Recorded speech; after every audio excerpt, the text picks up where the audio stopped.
हाँ तो नमस्कार प्यारे बच्चों, कैसे हैं आप लोग। उम्मीद करते हैं कि बहुत अच्छे से होंगे और अपने पढ़ाई को एकदम बेहतरीन तरीका से कर रहे होंगे। आज का क्लास हम लोगों को काफी इंपॉर्टेंट होने वाला है, काफी महत्वपूर्ण आज का क्लास है बाबू। आप लोग क्लास को बिल्कुल मिस मत कीजिएगा। आज के क्लास में आप लोगों को एसएसटी से संबंधित ऐसे टॉप 10 क्वेश्चन बताने वाले हैं जो कि आप लोगों को एग्जाम में, परीक्षा में एकदम डायरेक्टली पूछे जाएगा। ठीक है बाबू, तो आप लोग क्लास में लगातार बने रहिएगा और वीडियो को लाइक कीजिए और अपने दोस्तों के पास में वीडियो को शेयर कीजिए। और अगर आप चैनल पे नए हैं तो चैनल को सब्सक्राइब करना बिल्कुल ना भूलें। ठीक है, चलिए आज हम लोग क्लास 10 का सामाजिक विज्ञान से संबंधित टॉप 10 महत्वपूर्ण प्रश्न देखने वाले हैं जो कि काफी इंपॉर्टेंट होगा। सबसे पहला नंबर प्रश्न बाबू आप लोग के बोर्ड स्क्रीन पे, आप लोग थोड़ा अच्छे से ध्यान दीजिएगा। देखिए पहला नंबर प्रश्न क्या कह रहा है, कह रहे कि संसाधन को परिभाषित करें। क्या कह रहे हैं बाबू, संसाधन को परिभाषित करें। जी हाँ बिल्कुल, यानी कि हम लोगों के प्रकृति में, यानी कि पृथ्वी पर उपस्थित माने जितना सामान है वो सामान जो हम लोगों के उपयोग में आता है। जैसे मान लीजिए कि हम लोग का कपड़ा हो गया, बेंच हो गया, और क्या बोल सकते हैं, पहाड़ हो गया, नदी हो गया, मतलब कि जितना पृथ्वी पर उपस्थित वस्तु है, सामान है, जो भी चीज है, अगर वो हमारे उपयोग में किसी न किसी प्रकार से आ रहा है तो हम लोग कहेंगे बाबू वो संसाधन है।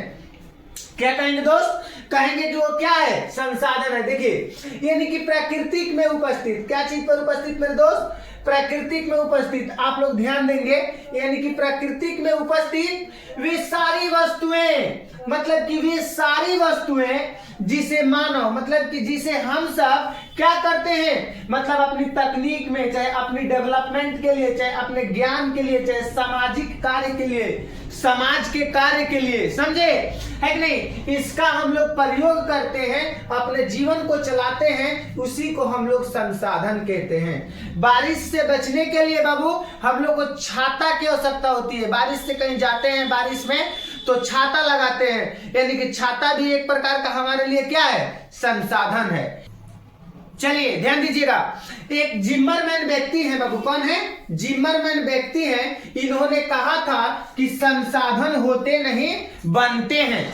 जिम्मरमैन ने क्या कहा था मेरे दोस्त, जिम्मरमैन ने कहा था कि संसाधन होते नहीं बनते हैं। आप लोग इस चीज को याद रखिएगा, मतलब कि कौन व्यक्ति ने कहा था कि संसाधन होते नहीं बनते हैं, तो आप लोग कहिएगा जिम्मरमैन, जो कि काफी इंपॉर्टेंट है। ठीक है, आप लोग याद रखिएगा, काफी इंपॉर्टेंट है कि जिम्मरमैन ने क्या कहा था, जिम्मरमैन ने कहा था संसाधन होते नहीं बनते हैं। जी बिल्कुल। चलिए उसके बाद में हम लोग नेक्स्ट प्रश्न देखेंगे मेरे दोस्त। कह रहे कि स्थानांतरित कृषि से आप क्या समझते हैं, very very important, very very important. स्थानांतरित कृषि से आप क्या समझते हैं, आप लोग याद रखेंगे।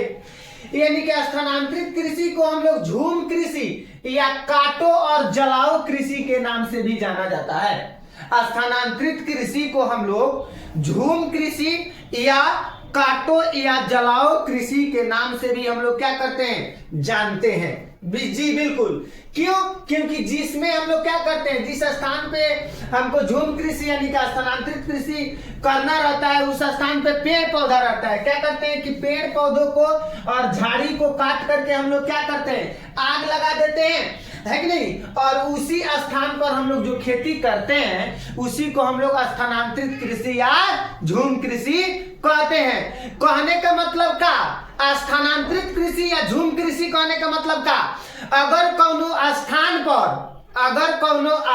पर पेड़ पौधा ज्यादा मात्रा में है, झाड़ी है, अगर उस स्थान पे के पेड़ पौधा और झाड़ी को काट कर, जलाकर उस स्थान को साफ कर दिया जाता है और वहां पे जो कृषि किया जाता है उसी कृषि को हम लोग क्या कहते हैं, स्थानांतरित कृषि कहते हैं। क्या कहते हैं बाबू, स्थानांतरित कृषि कहते हैं। आप लोग याद रखिएगा, जो कि काफी महत्वपूर्ण इंपॉर्टेंट है। बिल्कुल। चलिए नेक्स्ट देखिए क्या कर रहे हैं दोस्त, कह रहे भारतीय कृषि में किस प्रकार से सुधार लाया जा सकता है। आप लोगों से अगर एग्जाम में पूछे कि कि बाबू आप लोग जरा बताइए कि हम लोगों के भारत के कृषि में, मतलब कि भारत के कृषि में किस प्रकार से हम लोग डेवलपमेंट कर सकते हैं, किस प्रकार से हम लोग सुधार कर सकते हैं। समझिए, तो आप लोग कहेंगे कि भारतीय कृषि में निम्नलिखित उपाय को अपनाकर हम लोग सुधार कर सकते हैं। कैसे सुधार कर सकते हैं बाबू? सबसे पहले नंबर, सरकार को क्या करना चाहिए कि किसानों के लिए उत्तम बीज यानी कि अच्छा बीज और उत्तम उर्वरक एवं अच्छी सिंचाई का प्रबंध करना चाहिए। सरकार को ध्यान रखना चाहिए कि किसानों के लिए उत्तम बीज का व्यवस्था कराए और किसानों के लिए उत्तम सिंचाई की व्यवस्था कराया जाए और किसानों के लिए उत्तम उर्वरक का व्यवस्था कराया जाए। जी बाबू बिल्कुल। उसके बाद में क्या करना चाहिए, ध्यान दीजिए, सरकार को यह भी ध्यान देना चाहिए कि किसान को ट्रैक्टर खरीदने के लिए, किसान को क्या करने के लिए मेरे दोस्त, ट्रैक्टर खरीदने के लिए किसान को सस्ते ब्याज पर लोन देना चाहिए। मतलब कि काफी कम पैसे पे क्या करना चाहिए, किसानों को लोन देना चाहिए। मतलब काफी कम ब्याज पे लोन देना चाहिए किसान को, ताकि किसान क्या कर सके, ट्रैक्टर को खरीद सके और अपने खेती बाड़ी को आगे बढ़ा सके, मतलब कृषि को आगे बढ़ा सके। जी बिल्कुल। उसके बाद में हम लोग देखिए मेरे दोस्त, थोड़ा ध्यान देंगे आप लोग, यानी किसान को किसान क्रेडिट कार्ड भी प्रदान करना चाहिए, जिससे क्रेडिट कार्ड के माध्यम से किसान यानी कि कृषि संबंधित कोई भी सामग्री को खरीद सके, है कि नहीं। इस प्रकार से सरकार को किसान को क्या करना चाहिए, क्रेडिट कार्ड प्रदान करना चाहिए।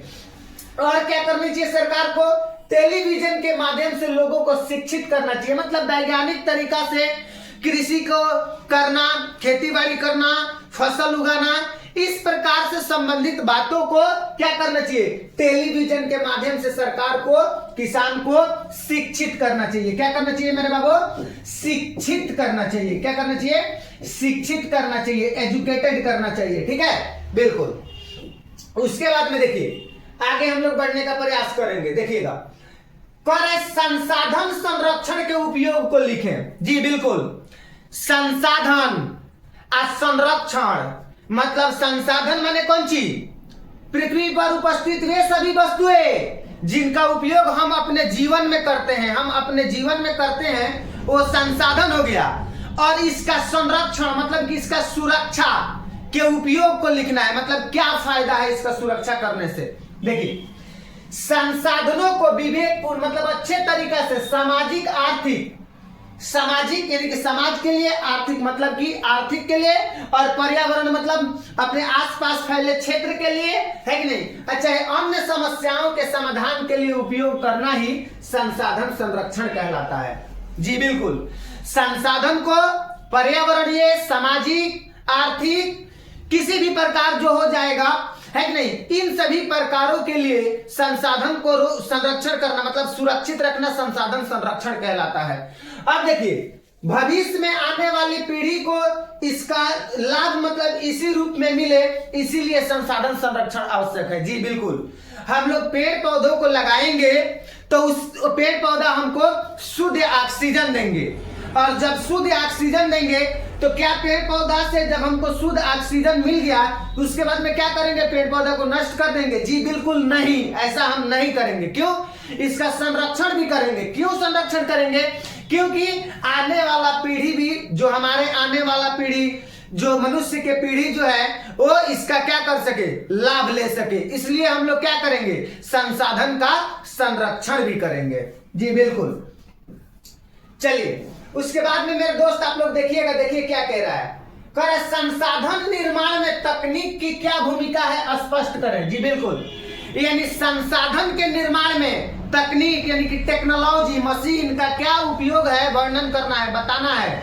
संसाधन के उपयोग में यानी संसाधन निर्माण के उपयोग में, संसाधन के क्या चीज में, संसाधन निर्माण में, क्या चीज में बाबू, संसाधन निर्माण में मशीन का क्या उपयोग है। क्या चीज मेरे दोस्त, मशीन का क्या उपयोग है, इसको हम लोगों को बताना है। समझा?